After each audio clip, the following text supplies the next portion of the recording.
There's another question. Can people live in amazing jungle? I think it's Amazon jungle. Yes. Can people live in Amazon jungle? Say the message was has not reached them. It depends if the Amazon is prime or normal. Why Amazon jungles? Well, you have Africa is close. So the issue is Allah Azza wa Jal is the most merciful, most just. Don't think over your pay grade. Many people come and say, Sheikh, it's not fair.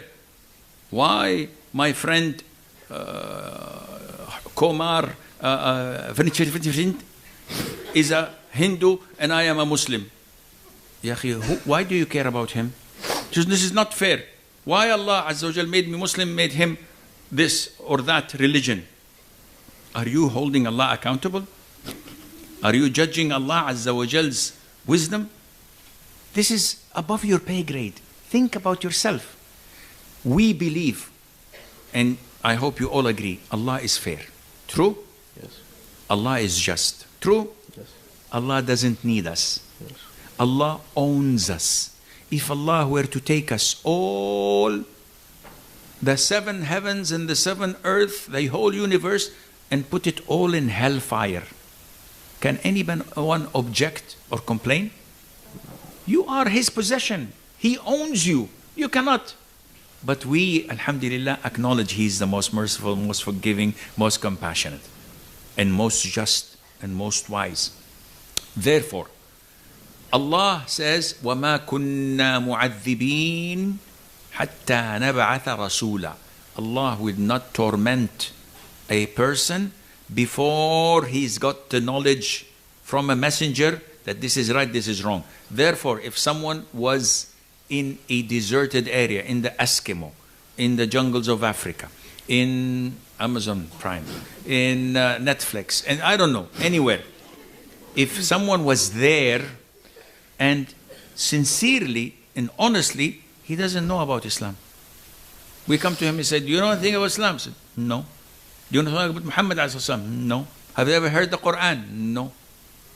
This person is considered to be of the people of al-fatrah. The fatrah meaning the pause where there was not a messenger sent to them. So on the day of judgment, he will be resurrected. And when he is standing in front of Allah for accountability, he sees hellfire, he sees paradise, he sees the angel. It's khalas, it's day of judgment. He says, oh Allah, no messenger came to me. I have no idea about Islam. I did not have any knowledge.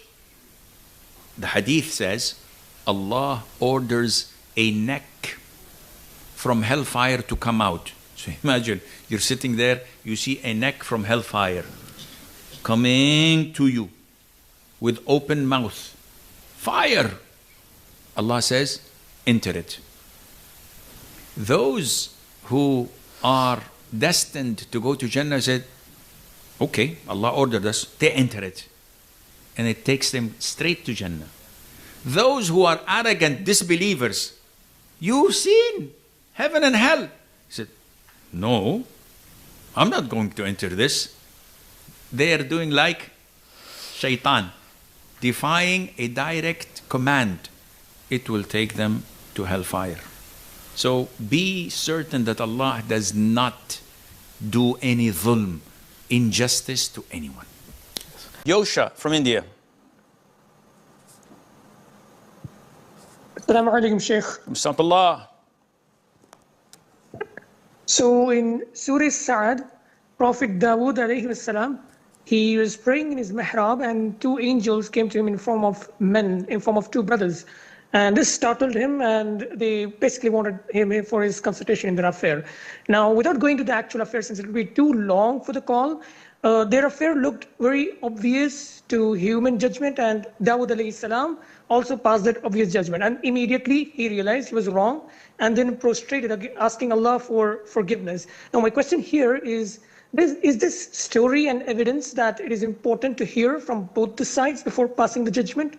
Jazakallah khair. Wa jazakum. First of all, indeed, it is important for a judge to listen to both parties.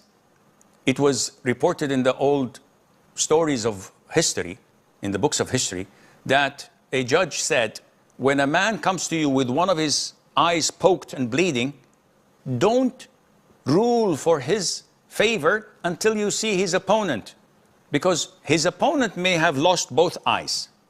So this one is the aggressor. But not in every time you get the chance to listen to both parties. If someone comes for me, for example, for consultation, says, I have a problem with my wife. I said, okay, where's your wife? Let me listen to her side of the story.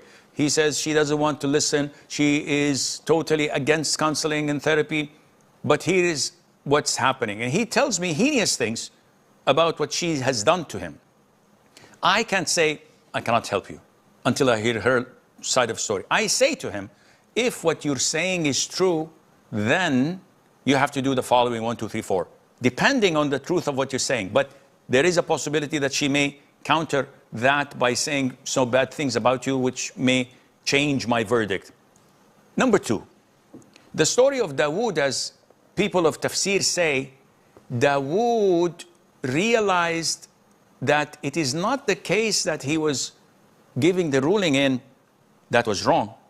It was him staying away from his congregation and his people, wanting to worship Allah, wanting to stay in his mihrab and devoting himself in seclusion to Allah, while leaving the public in need of a Muslim ruler to give them verdicts and to solve their disputes and the likes. This is what he realized, his mistake, and Allah Azza wa Jal knows best.